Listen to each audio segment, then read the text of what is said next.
El trabajador dominicano cuenta con un amigo que resuelve en sus momentos más difíciles. Nunca hemos visto que trabajadores que nosotros hemos intervenido para que la ARL le busque solución, se le ha dejado de buscar solución. La ARL funciona, que el administrador de riesgos, que ese seguro funciona. Administradora de riesgos laborales, garantizando que miles de dominicanos hagan su jornada sin la más mínima preocupación. Hablar de la ARL es sinónimo de gestión de calidad en la administración de riesgos laborales. Cuando usted acude a la eficacia con que ha funcionado la ARL, y esa eficacia demostrada por ARL es lo que sirve como ejemplo de que el esfuerzo que se ha hecho valió la pena. El trabajador dominicano sabe que puede contar con la ARL, soluciones cuando realmente importan. El Banco Central hace política monetaria. Para ello, utiliza la tasa de política monetaria, buscando incidir en las tasas de interés a que los bancos captan ahorros y prestan para el consumo de los hogares y la inversión de las empresas. El objetivo de la política monetaria es mantener la inflación en torno a una meta definida por el Banco Central, logrando la estabilidad de precios y contribuyendo a crear las condiciones para un crecimiento económico sostenido.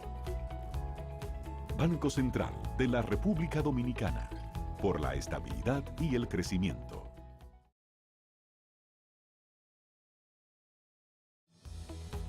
El Banco Central regula el sistema financiero, diseña y propone a la Junta Monetaria las normativas necesarias para el funcionamiento eficiente del sistema financiero, contribuyendo con la estabilidad y el crecimiento de la economía.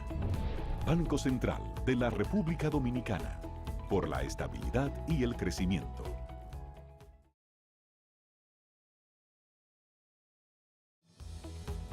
El Banco Central es responsable del buen funcionamiento del sistema de pagos.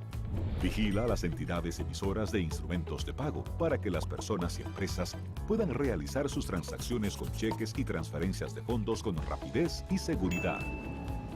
Banco Central de la República Dominicana, por la estabilidad y el crecimiento.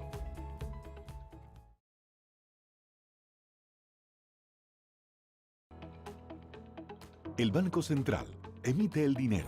Es la única institución autorizada por la Constitución de la República Dominicana y la Ley Monetaria y Financiera número 183-02 para emitir los billetes y las monedas que las personas y empresas utilizan diariamente. Diseña los billetes y las monedas, contrata su fabricación mediante licitación pública internacional y los pone en circulación, cuidando que la cantidad existente en la economía se corresponda con la demanda real de estos medios de pago. Banco Central de la República Dominicana, por la estabilidad y el crecimiento.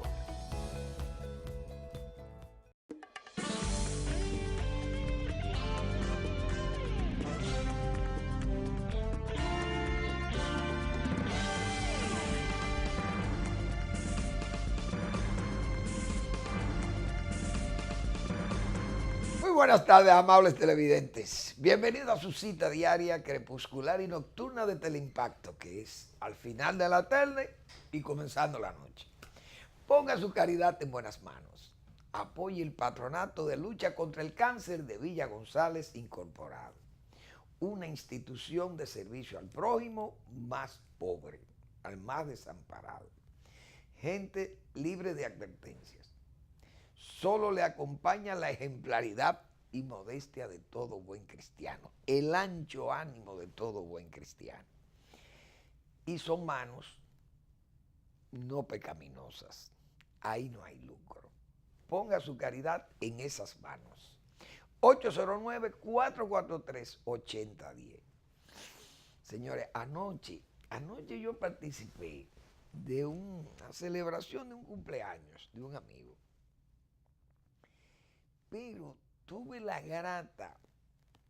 gratísima oportunidad de escuchar a don Carlos Vargas, un ejecutante de la guitarra, que yo me quedé maravillado.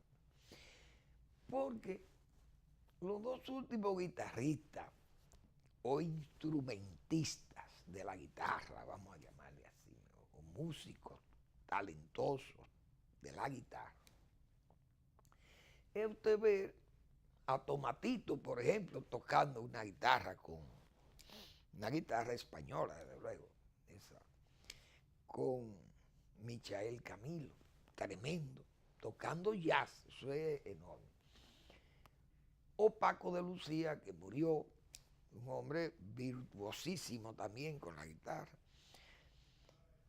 Y yo anoche pude presenciar a don Carlos Vargas, que además Carlos es un fanático de este programa, que yo no lo sabía.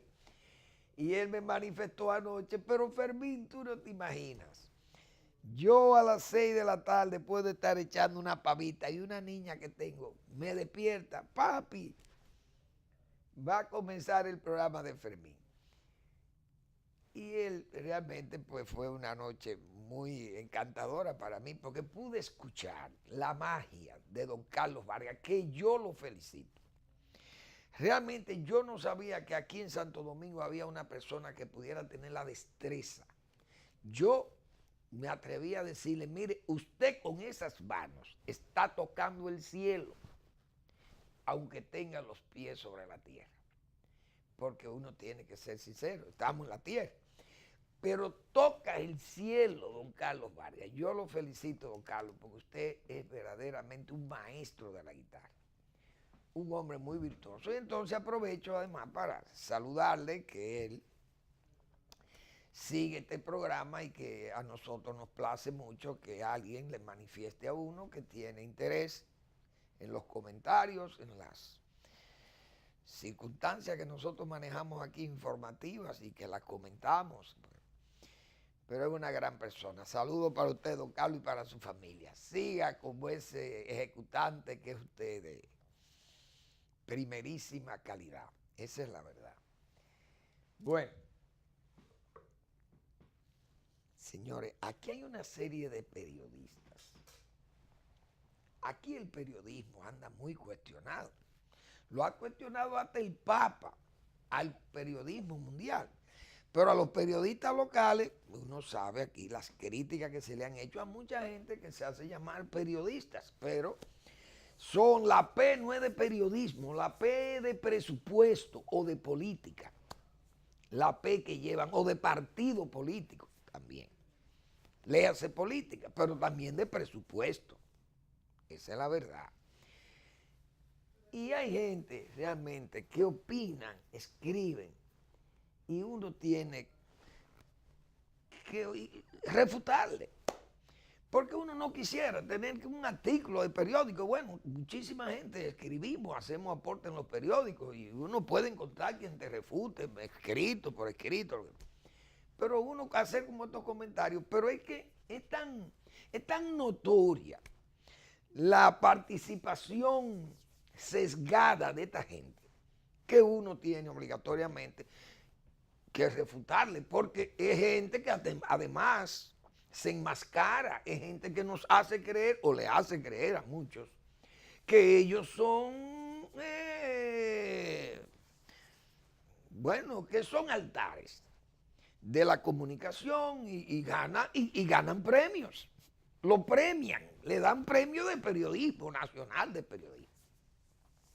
Hoy yo tuve la oportunidad de leer en el periódico Hoy un artículo del capitán general de la traición a la soberanía nacional, que es el señor Juan Bolívar Díaz, que nosotros lo hemos denunciado aquí. Si quiere que nos someta a la justicia. Porque aquí desde que usted le dice de una vez, eso es una campaña de odio. Pero ellos se dan el lujo de escribir y decir la Fuerza Nacional Progresista y esa familia de Marino Vinicio Castillo, que se la echan de nacionalista y entonces ahora coinciden con los injerencistas. Es decir, pasar tabla rasa, hacerle un rasero y aquí ese nacionalismo no puede existir porque entonces coinciden con la injerencia. No, no es lo mismo. Hay que hablar, señores, de lo que es la soberanía. Y ese señor Habla de la soberanía. No, eso no existe, dice Juan Bolívar Díaz, capitán general de la traición a la patria, a la soberanía nacional. Es decir, la soberanía, eso es eso es una emoción, un deseo que usted tiene de decir que usted es independiente, pero eso no existe. Dice él, no existe soberanía en estos tiempos. Cuando en Europa, que es la madre de la soberanía, porque ahí fue donde se inició por primera vez, podríamos decir, la separación, el establecimiento de naciones, de países, de fijar fronteras, porque ¿qué era cuando Carlomagno todo eso era una Europa ahí, manejada por Carlomagno? Pero vinieron las naciones y luego de esa, o mejor dicho, después de todas esas monarquías, después de la paz, creo que de la paz de Westfalia, se establecieron esas naciones y se definieron fronteras y se definieron nacionalidades y lengua y costumbres, etcétera, etcétera. Esa es la misma Europa. Hoy esa Europa que este señor viene y dice que no hay soberanía, y que ahora lo que hay es mucha hipocresía aquí, y que fíjense cómo esos nacionalistas de esa familia que defendía la patria y sin embargo con la injerencia de Menéndez y de los demás congresistas norteamericanos, entonces aplauden esa injerencia. Eso es lo que él quiere decir. Y que como no hay soberanía, él lo demostró ahora que no hay soberanía. Que eso es una falsedad de quienes dicen que hay soberanía o defienden. Pues seguimos siendo soberanistas. Nosotros creemos en eso, señor Juan Bolívar Díaz, porque esa Europa, repito, esa Europa hoy está reclamándole su frontera a todo el mundo y los que plantean el nacionalismo europeo han ganado terreno. Usted no sabe que Vox era un grupo que ni siquiera se mencionaba con posibilidades de tener un escaño en el Parlamento español y hoy, ya ayer se juramentó con 24 escaños. ¿Por qué? Porque se defiende la territorialidad, se defiende la soberanía de España. Inglaterra se está alargando de Europa por preservar sus fronteras. Y así anda Austria, y anda Alemania, y anda Bélgica y Holanda. Y la gente anda cuidando, y en Hungría, y en Polonia. Ahí anda la gente cuidando sus fronteras. Y en la República Checa, y en Serbia, y en Grecia, y por doquiera, Italia. Todo el mundo reclamando sus derechos. Entonces, una cosa es la injerencia en la soberanía de verdad, que usted quiera plantar aquí 500, 1 millón, 2, 3, 4 millones de haitianos como ustedes promueven y reciben dinero en sus ONG para que promuevan eso, o para que promuevan el aborto y para que promuevan la unión de parejas homosexuales y lésbicas. Ustedes patrocinan eso y reciben dinero de agencias extranjeras para que promuevan eso. Y el lobby fusionista, y el lobby, diríamos, ese lobby de sodomita, ustedes lo promueven. Eso es soberanía. O eso eso no existe en soberanía. No, la soberanía no se delega, señor Juan Bolívar Díaz. Ni se delega, ni es transeúnte. No es inmanente, eso es absoluta, eso es, no se restringe, eso es soberanía. Usted me va a decir a mí que no hay soberanía. Ah, porque Menéndez. No, ahora, yo ayer y antes de ayer y en todos estos 3 días anteriores, con respecto a esa situación de la carta del señor Bob Menéndez y la participación de los demás, porque ahí estuvo también, como yo leí ayer lo que dijo el señor Bejigian, o Bojigian, que visitó al presidente Medina de la OPI, de la agencia extranjera, que ahí andan cargados de dólares, diciéndole a los chinos: aquí estamos los americanos, que somos más viejos que ustedes aquí, y las obras de nosotros han perdurado con calidad y están ahí. Le dicen los americanos. ¿A quién se lo están diciendo? A mí. Pues yo no significo nada. Se lo está diciendo a la autoridad nacional. Al presidente fue que le fueron a decir eso, no a nosotros. Entonces, hay que señalar que cuando esas agencias o esos agentes y esos senadores y representantes del Congreso norteamericano o personalidades de cualquier país señalen, por ejemplo, una colaboración de las agencias del narcotráfico para luchar contra el narcotráfico, ¿eso es pérdida de soberanía? No, eso no es pérdida de soberanía. Eso es colaboración entre naciones sobre problemas globales. Es decir, el narcotráfico es un problema global. Pero ¿por qué decimos nosotros que no hay injerencia con respecto al caso del Congreso? Porque esta gente, el señor Bob Menéndez, no tiene que ser animado por Marino Vinicio Castillo para que le advierta a cualquier país de América Latina que el soborno, el contubernio y la artimaña, eso no es asunto de soberanía, es asunto de problemas globales.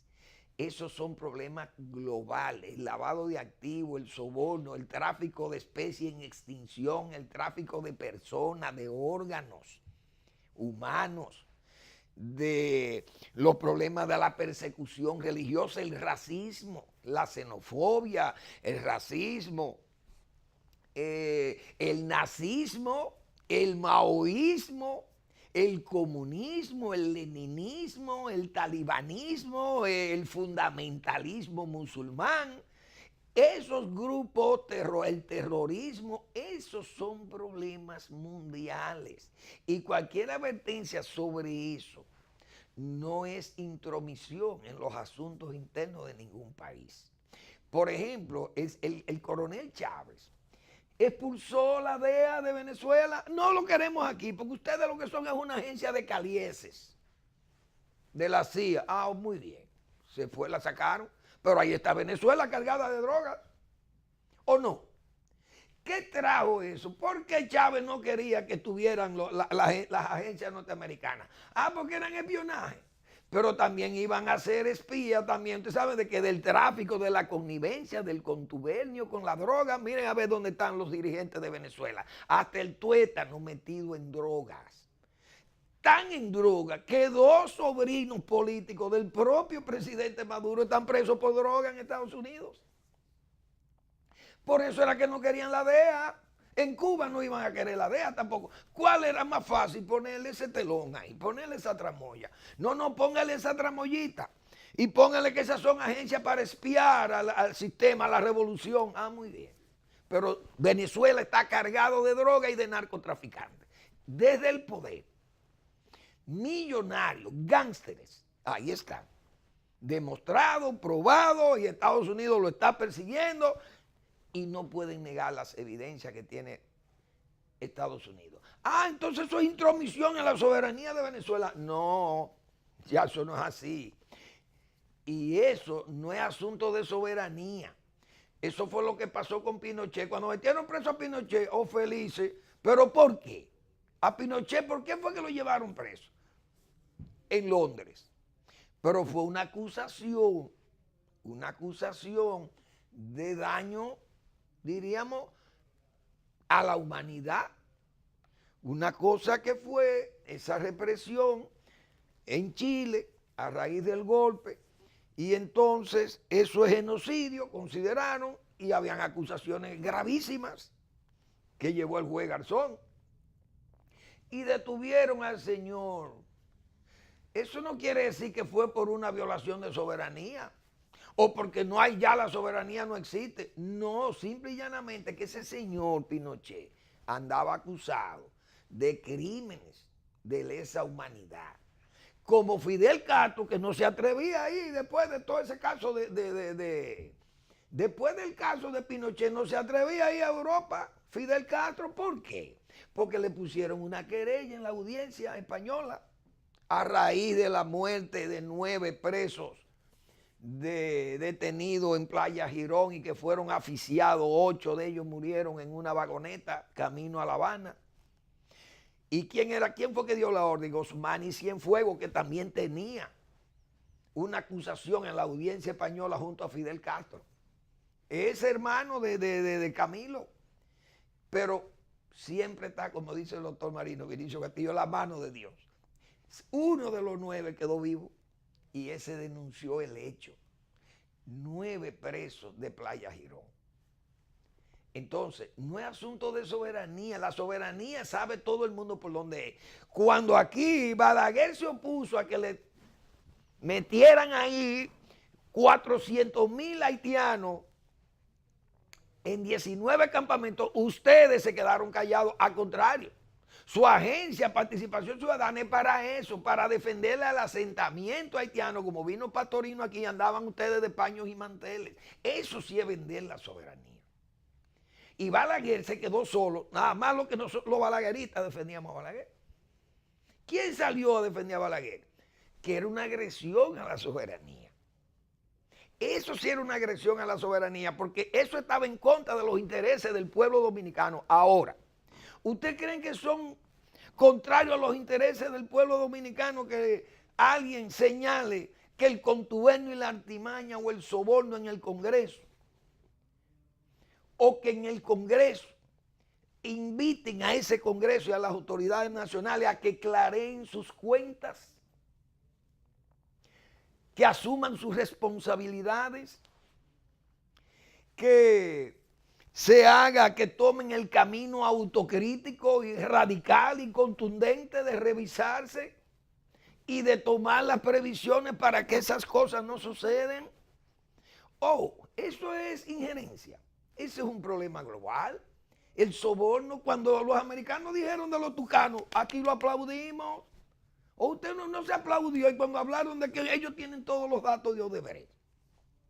¿Y dónde consiguió el mismo Juan Bolívar Díaz? ¿Dónde consiguió la información de Perú? ¿Por dónde la consiguieron? Entonces ahí está bien. Eso no es injerencia. Bueno, porque eso no puede ser injerencia, porque si hay datos que prueben que hubo soborno aquí, eso es una contribución a ¿qué? A sanear los países, a ayudar a los países. Uno no se puede oponer a que la DEA venga y ayude a la Dirección Nacional de Control de Drogas y vigile y sea la vigilante de esos mismos, porque tenemos extraditado hasta el director de operación, un general, lo tenemos extraditado en los Estados Unidos. Ese caso. Pero él quiere pasarle tabla rasa a esto. No hay soberanía. Miren la FNP y la familia del doctor Castillo. ¿Dónde están hoy esos nacionalistas? No, es un nacionalismo moral. Defender la soberanía nacional. Eso es otra cosa. Que Bill Clinton quiera meternos aquí 500,000 haitianos en esa vez y Balaguer se opuso. Eso es defender la soberanía, no como ustedes, que aceptaron ser agencia de los Estados Unidos para denunciar a esa antiguaya, a ese viejo, a ese carcamal, a ese ciego que había que sacarlo del poder. ¿Por qué? Porque es un mafioso, un ladrón de elecciones. Sí, pero ese ladrón de elecciones impidió que de Haití vinieran 500,000 haitianos. ¿Y ustedes qué hicieron? Aplaudieron al gobierno que intervino en eso y al gobierno que le paga a su agencia. Porque en Rusia estuvieran todos juzgados y presos. El presidente o el secretario o el mentor o el animador de Participación Ciudadana y toda esa directiva en Rusia estuviera presa por ser una agencia financiada con fondos extranjeros para dañar a Rusia. Y esto es para dañar a República Dominicana. Esas son cosas diferentes. Eso no es de que aquí no hay soberanía, que ya eso no existe. Sí existe la soberanía. Pregúntale a Vox en España, con 24 escaños en el Parlamento. Pues bien, hoy pude ver otros periodistas. Hay una politóloga, fue revisando los periódicos, una politóloga que, señores, descubrió América. Cristóbal Colón o Cristobalina Colón. Doña Cristobalina Colón, politóloga Espinal, señores, que Danilo recibe ese apoyo porque La única opción ganadora es él. Señores, ¿pero y hasta dónde van a llegar esta gente? ¿Pero y a dónde llega? Gente de que una académica es esa señora, académica de universidades. Y es una señora, como se dice, entregada a la misión de vender la reelección del presidente Medina, que tal vez ni se lo ha pedido el presidente.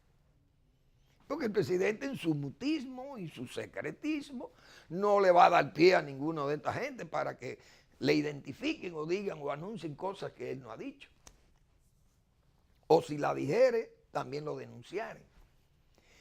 Bueno, pues la señora plantea que no hay opción. No hay opción porque Leonel Fernández es mejor candidato hoy que Danilo Medina en el 11. ¿O no es verdad? Esa señora que averigüe si Danilo Medina era mejor candidato en el 11 que Leonel Fernández en el 2019. Mira, a ver, revise las cifras, revise los apoyos, revise las emociones de aquella época y las de hoy, a ver si son iguales. Eso es una falacia suya, una especie de vender imágenes negativas, vender imágenes positivas, negar calidades. No. Hemos dicho aquí que el único oficio que ha ocupado Leonel Fernández ha sido ser presidente de la República. Y aquí el que fue presidente y fue efectivo en la presidencia tiene un aval y una base social que no la tiene usted, ni la tengo yo, ni la tiene cualquiera. Entonces no subestimen ni quieran poner que el presidente, Danilo, sin ti se hunde este país. No es verdad y el presidente sabe que eso no es así.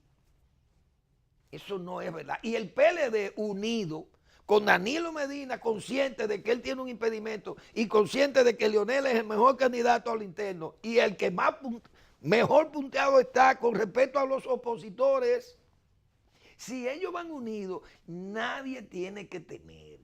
Esa es la pura verdad. Y déjese de estar usted inventando pócimas interesadas, porque eso dice muy mal de una académica. Una académica que se llama Cristobalina Espinal. Porque ¿de dónde le sale esta señora? ¿Con qué? Señores, ¿con qué seriedad se puede decir algo así? ¿O con qué inseriedad se atreve una gente a decir una cosa así? Realmente, eso es penoso oír estos ditirambos, estos elogios, estos profesionales del halago. Así hay otro. Yo gocé con estos periodistas con P de presupuesto. Este es un gordito que escribe para un periódico de tabloide, creo que le llaman, de los pequeños. Este señor se atreve a decir que Leonel es un goloso, porque Leonel Fernández quiere ser presidente de nuevo, le gusta el poder, y eso es como, eso es una aberración. Que Leonel Fernández, pero yo creo que ese señor le debe, algún favor le debe a Leonel Fernández, pienso yo. Porque, señores, fulano está hablando mal de ti, Fermín, ¿qué favor le habré hecho? Eso es lo primero que uno se pregunta. Yo estoy seguro que ese señor le debe un favor a Leonel Fernández que no se lo puede pagar, porque eso es lo incómodo.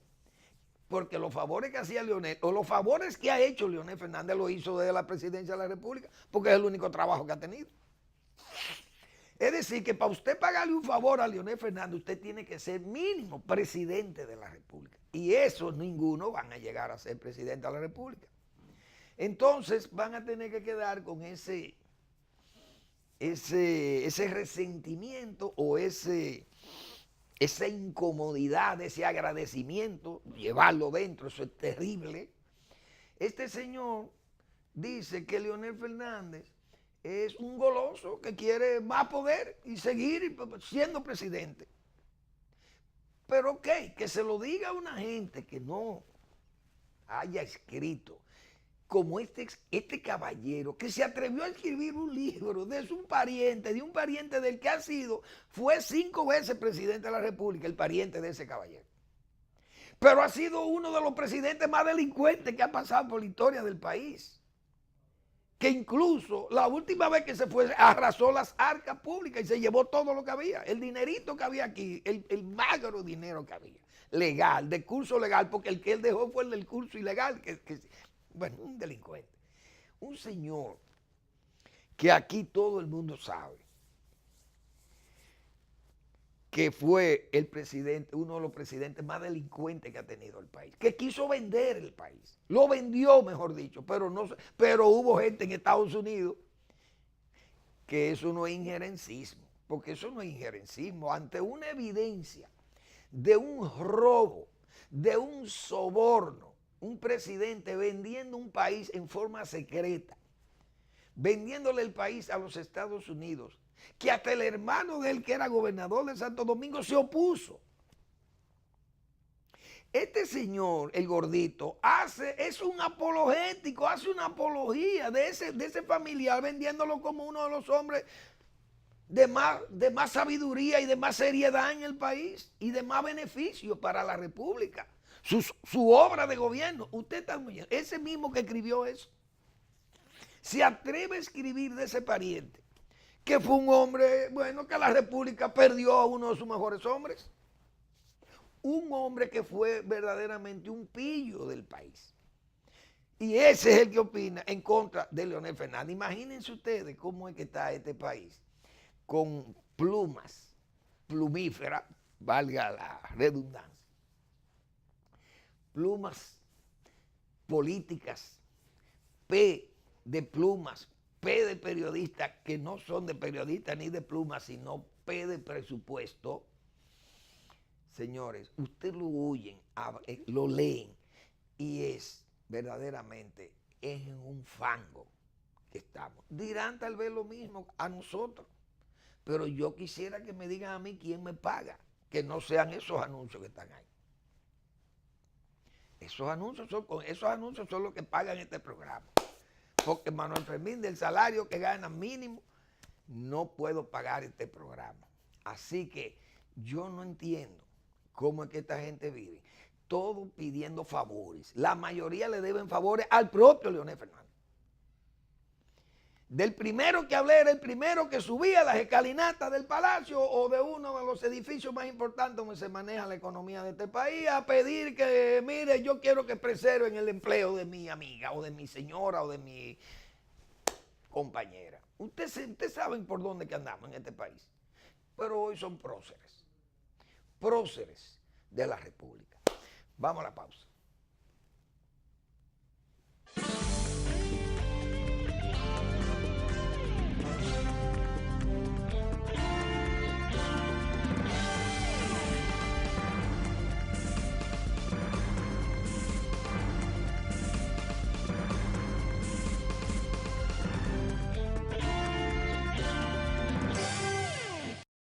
El trabajador dominicano cuenta con un amigo que resuelve en sus momentos más difíciles.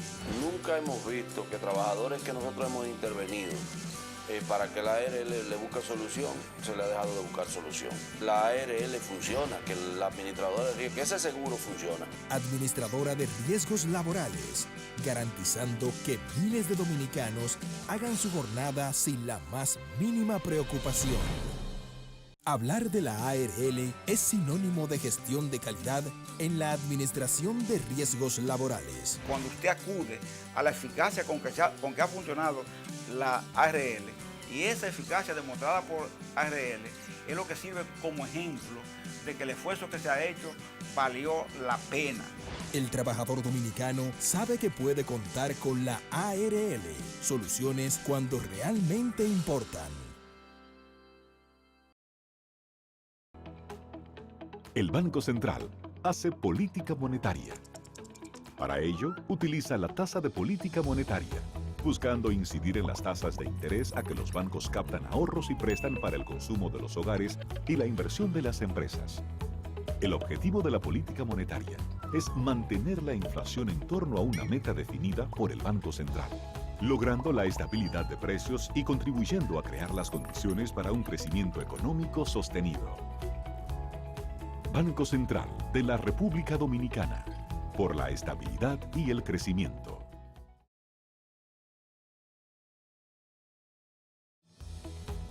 El Banco Central regula el sistema financiero, Diseña y propone a la Junta Monetaria las normativas necesarias para el funcionamiento eficiente del sistema financiero, contribuyendo con la estabilidad y el crecimiento de la economía. Banco Central de la República Dominicana, por la estabilidad y el crecimiento.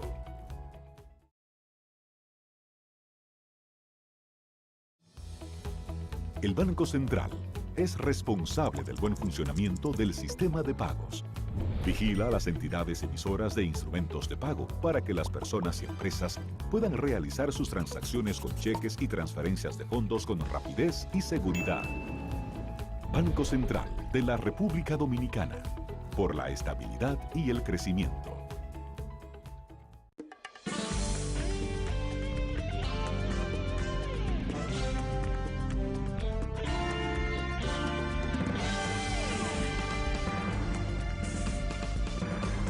Bien, vamos a seguir con el programa. Bueno, yo creo que en el país hay dos gobiernos.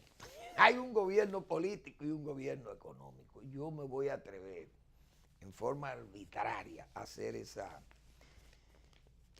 división, porque la verdad que en el gobierno político ha habido muchos problemas. El presidente, yo dije desde un principio aquí, que el presidente anda por un lado y todo ese funcionariado anda por otro. O sea, que yo creo que el único que tiene juicio en el gobierno es Danilo Medina. Porque por lo menos es prudente para hablar, no se altera, mantiene su ritmo de trabajo. Y él, el presidente, independientemente de los problemas que se han generado al interno del PLD, él es un hombre que está en su trabajo. Él está en sus visitas, está en sus asistencias, en las reparaciones de hospitales, en la construcción de las escuelas. Él está en ese asunto. Él es el presidente, es verdad. Ahora, ese gobierno, visto en sentido general, el gobierno político, señores, todos estos ditirambos, toda esta gente opinando y hablando y diciendo de cosas disparatadas, realmente uno tiene que sentir ciertas aprensiones por dónde vamos, y es que realmente la delincuencia por un lado, la intransparencia por otro, cosas, por ejemplo, como el asunto de los familiares en los gobiernos y esas cosas, eso traen tantos comentarios. Yo me acuerdo, Balaguer era un hombre celosísimo con eso. Yo era compañero de un primo hermano de Balaguer. Primo hermano porque era hijo de don Arturo Balaguer Lespier, un amigo mío. Y él tuvo que labrarse su carrera, tuvo que labrarse su trabajo como un profesional más, siendo primo hermano de Balaguer. Repito, hijo de un tío de Joaquín Balaguer. Esa familia, toda esa familia de Salcedo, de los Balaguer, directo, conectado a Balaguer. Esa gente tuvieron por allá don Arturo, ese hombre don Arturo Balaguer Lespier. Ese señor ni lo conocía nadie en la capital. Nadie sabía quién era. En Salcedo nada más lo conocían a don Arturo. Y yo fui compañero de estudio de sus hijos, de uno de sus hijos, de Bolívar, de Simón Bolívar. Y primo hermano, esa gente nunca andaban en asuntos de gobierno de Joaquín Balaguer. La familia de Balaguer, yo creo las hermanas, bueno, doña Emma se involucró en una labor social. Pero las hermanas de Joaquín Balaguer, trancadas en su casa, y esas mujeres no salían a ningún lado ni neceaban a nadie. Ni los maridos de esas damas, tampoco nadie lo vio neceando en oficina pública ni buscando nada para ellos. Porque hay que hablar claro. Es decir, el nepotismo y esas cosas son gravísimas en los gobiernos. El gobierno de Trujillo se distinguió por eso, porque la familia Trujillo se cogieron el Estado, el país era de ellos. Y entonces el que conseguía algo tenía que ser por conducto de ellos mismos, porque se abrazaron el país, cada quien era dueño de un feudo. Y los nombres de las provincias y de las calles y todos los homenajes eran para ellos. Imagínense ustedes, esas cosas aunque usted no crea, crean disgusto, se enerva la gente y esas cosas van, y más en democracia donde ahora se sabe todo y se ponen las cosas, diríamos, en vidrieras, como dicen, en vidriera pública. Imagínense ustedes con estas redes, eso es una cosa terrible y eso le hace daño a cualquier gobierno. Y este gobierno, el gobierno político está afectado por eso, uno de esos problemas. La misma intransparencia, la misma dejadez de muchos funcionarios, que esos funcionarios lo que van es a buscar salarios. Muchos y no quieren fajarse a trabajar. El presidente trabaja, repito. Danilo Medina, nadie puede decir que le huya al trabajo y que es un hombre que los domingos lo sacrifica, hay que decir la verdad, y va a sus campos, que aunque sean visitas programadas, no importa, pero va y lleva. Que aunque yo he dicho que lleva un regalo que realmente no se va a sostener en el tiempo porque le falta institucionalización. He dicho responsablemente durante años. Pero no es que yo rechazo que el asistencialismo, porque para nada que llegue algo, pues bien. Pero es muy focalizado y eso, bueno, yo lo he explicado muchas veces. Pero hay un gobierno realmente, el gobierno económico, que esa es la otra división que yo tengo del gobierno económico. Porque en el gobierno económico, que lamentablemente no puede manejar la parte del, diríamos, del dispendio, no puede manejar la parte de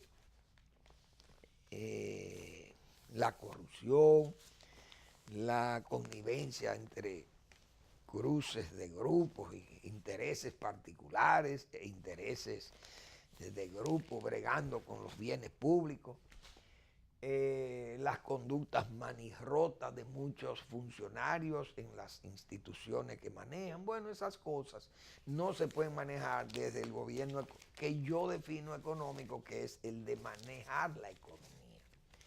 Y ahí yo creo que ha habido pedagogía.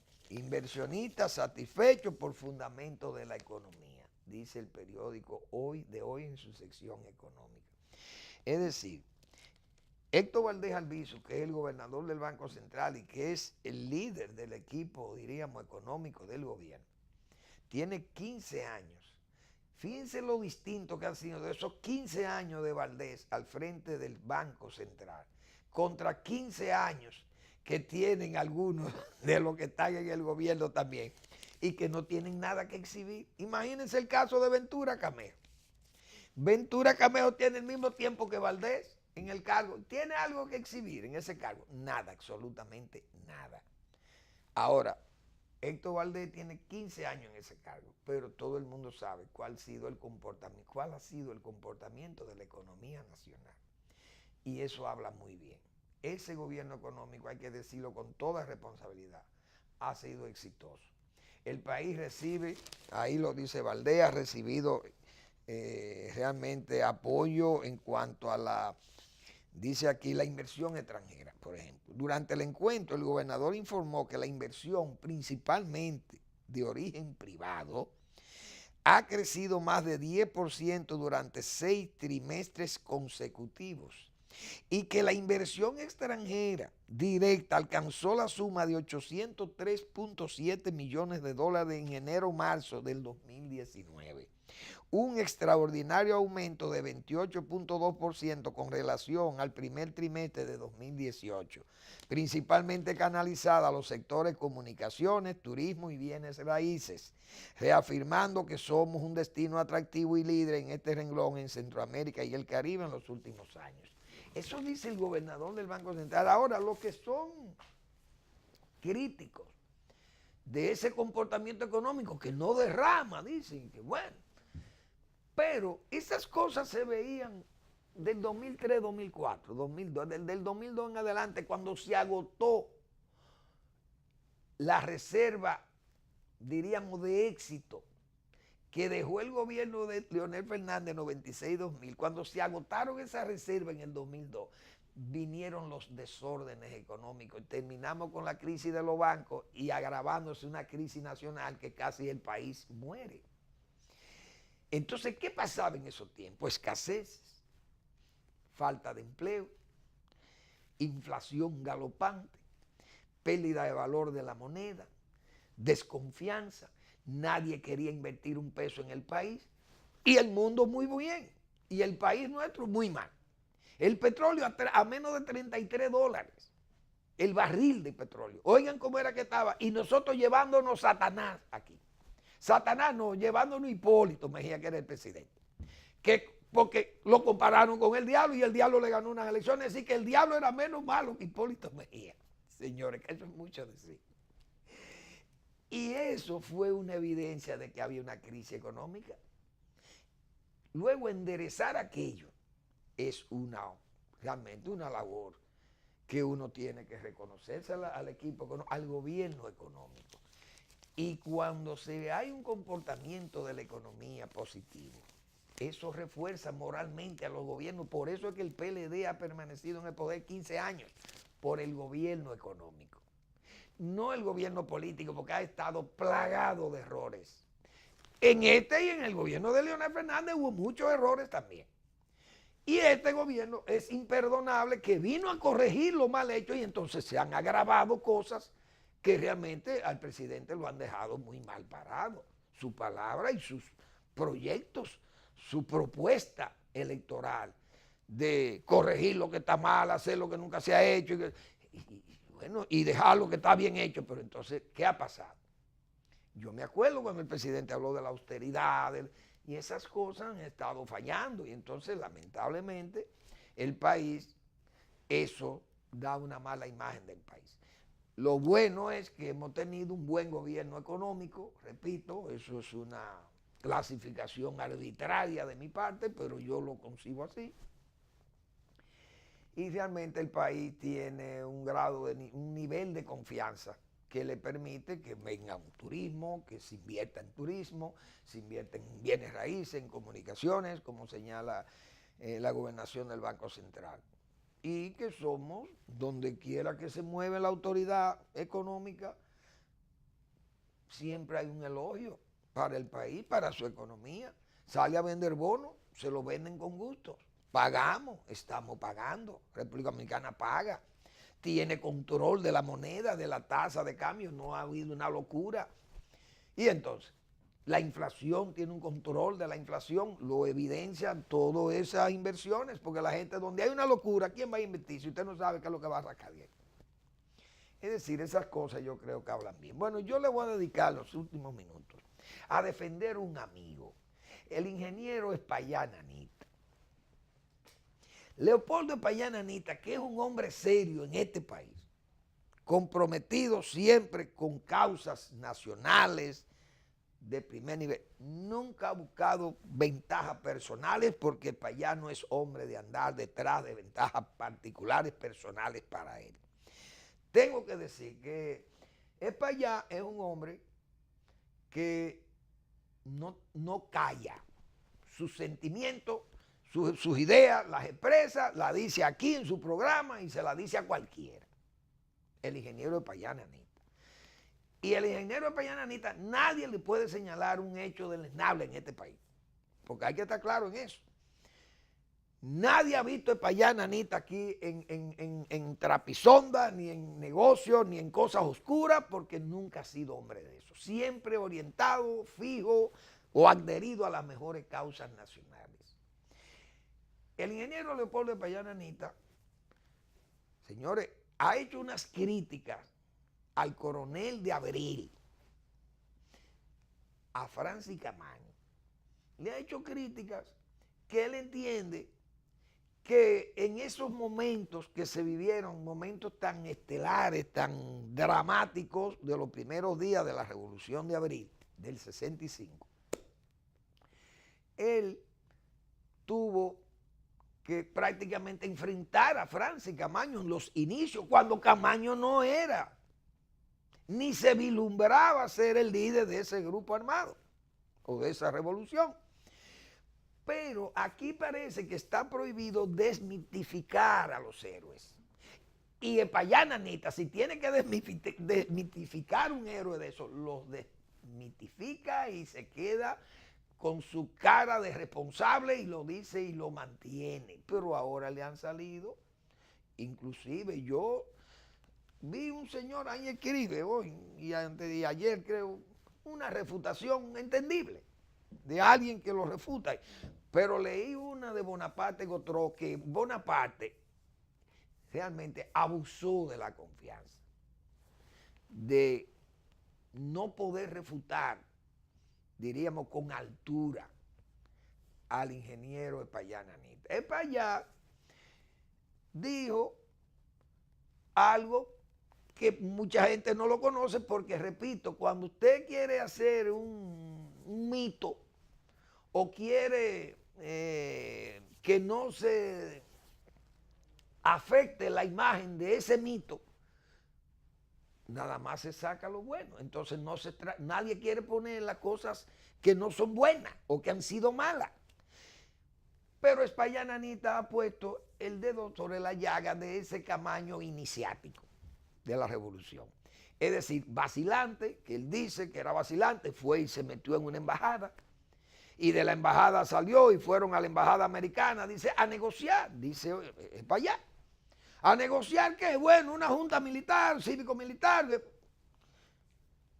o a negociar que los americanos intervinieran políticamente, vamos a decir en este caso, y frenaran a San Isidro.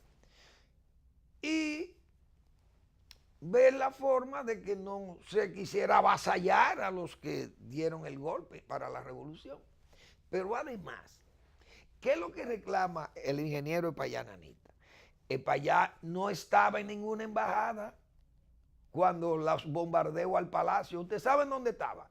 En el palacio estaba Espaillá Nanita. ¿Dónde estaban los guapos? En embajada, Peña Gómez, en una embajada. El mismo coronel Camaño en una embajada. Los líderes del PRD en embajada. ¿Quiénes estaban en el palacio? Espaillá Nanita y su cuñado, que era el presidente legal constitucional, que era el doctor Molina Ureña. Y Espaillá estaba con Molina Ureña recibiendo los vejigazos, como se dice en lenguaje coloquial o tabernario. Quien estaba recibiendo los bombazos de la Marina de Guerra al Palacio Nacional era Molina Ureña, presidente. Y Espaillá Nanita que estaba ahí, y más que habían ahí, que estaban recibiendo, mientras todo el mundo andaba vacilado, él estaba en el palacio recibiendo los vejigazos. Entonces, Espaillá puede hablar. Entonces, Gotro escribe Bonaparte y le dice muchísimas cosas. No, también Gotro, cuando iniciaron esos bombardeos, ¿dónde estaban ustedes? Porque Espaillá estaba en el Palacio Nacional. ¿Dónde estaban los demás? Entonces, que él señale eso, la debilidad de que Francis, por ejemplo, en vez de ir a decirle, a ponerse a las órdenes del presidente, que es lo que él reclama, por lo menos lo que yo entendí, lo que reclama Espaillá es que el presidente lo dejaron solo en el palacio, y a él y a todos ellos lo dejaron solo. ¿Y dónde andaban los que tenían que defender al presidente de ese momento constitucional y, vamos a decir, provisional, tal vez, porque si se reponía Juan Bosch, vendría Bosch al poder de nuevo en ese momento? El interinato de esa presidencia lo tenía Molina Ureña, legal, constitucional. Y entonces, ¿qué hicieron? Todo lo que levantaron las armas para la revolución, se fueron a las embajadas, estaban derrotados.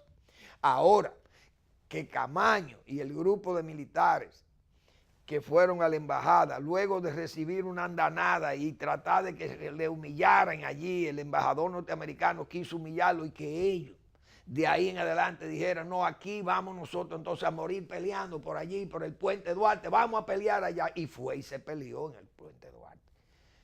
Tal vez no como se dice con toda aquella heroicidad o con muchísimas cosas, y a veces se agregan muchas, pero ahí se peleó. Ahí murió un amigo de nosotros, el teniente Elías Bisonó. Murió combatiendo ahí en el puente y murieron muchísimos dominicanos. Y otros que sobrevivieron también peleando ahí. Y Camaño fue de ellos, y Montearache y toda esa gente. Entonces esa gente tiene su espacio, es verdad. Y Espaillat, sus críticas se malinterpretan también y se piensa que no se puede mitificar el héroe. No, yo creo que esas cosas hay que discutirlas porque la historia también hay que escribirla como es. Los hechos hay que ponerlo y asentarlo ahí como fueron, no como me lucieron o como yo lo pueda adornar o arreglar. Señores, gracias por preferirnos. Nos vemos mañana en otra entrega de Al Final de la Tarde o comenzando la noche.